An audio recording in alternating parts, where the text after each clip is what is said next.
প্রয়োজনের তুলনায় অর্ধেক চিকিৎসক নিয়ে খুঁড়িয়ে খুঁড়িয়ে চলছে গোপালগঞ্জ 250 শয্যার জেনারেল হাসপাতালের চিকিৎসা কার্যক্রম।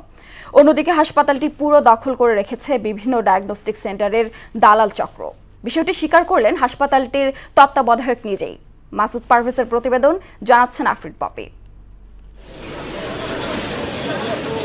গোপালগঞ্জ জেলার সাধারণ মানুষের স্বাস্থ্যসেবা নিশ্চিতের একমাত্র ভরসাস্থল গোপালগঞ্জ 250 শয্যা বিশিষ্ট জেনারেল হাসপাতাল। কিন্তু হাসপাতালটিতে 67 জন চিকিৎসকের পদ থাকলেও চিকিৎসক আছে মাত্র 37 জন। গত 17 বছরেও পূরণ হয়নি বাকি 30 জন ডাক্তারের পদ। এছাড়াও অন্যান্য সমস্যার পাশাপাশি চিকিৎসা নিতে এসে পড়তে হয় দালালদের খপ্পরে। আপনারা চলে যাচ্ছেন কেন? বিশেষ করে মেডিসিন ও কার্ডিওলজির মতো গুরুত্বপূর্ণ বিভাগে ডাক্তার না থাকায় চরম দুর্ভোগ পোহাতে হচ্ছে এখানে চিকিৎসা নিতে আসা সাধারণ মানুষের। রোগী দেখা বাদ দিয়ে ডাক্তাররা নিজেদের ক্লিনিক ও ডায়াগনস্টিক সেন্টার নিয়ে বেশি ব্যস্ত থাকেন।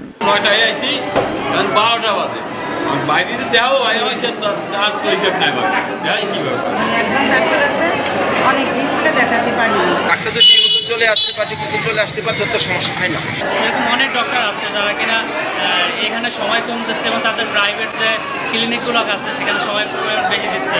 হাসপাতালটিতে ইকো, এমআরআই, সিটি স্ক্যান সহ প্রয়োজনীয় পরীক্ষা নিরীক্ষা বন্ধ থাকায় সেবা বঞ্চিত হচ্ছে সাধারণ মানুষ।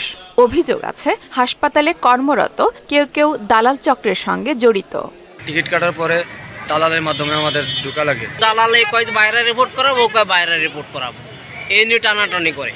চিকিৎসা সেবা ব্যাহত সহ রোগীদের ভোগান্তির কথা স্বীকার করলেন হাসপাতালের তত্ত্বাবধায়ক। জনবল যে তথ্য, এই তথ্যগুলো ঊর্ধ্বতন কর্তৃপক্ষে পাঠায় এবং এর মধ্যেও উল্লেখ করে পাঠায় যে এই পদগুলো আমাদের বিশেষভাবে প্রয়োজন, কিন্তু সেই পদগুলো পূরণ হচ্ছে না। প্রয়োজনীয় সংখ্যক চিকিৎসক না থাকলে চিকিৎসা সেবা ব্যাহত হয় এবং বিশেষ করে যারা গরিব রোগী আসেন তারা তো বাইরে চিকিৎসা নিতে পারেন না, ফলে তাদের ক্ষেত্রে এই অসুবিধাটা আরও বেশি করে। প্রয়োজনীয় চিকিৎসক নিয়োগ ও দালাল মুক্ত করে চিকিৎসা সেবা নিশ্চিতের দাবি জেলাবাসীর। আফরিন পপি, মোহনা সংবাদ।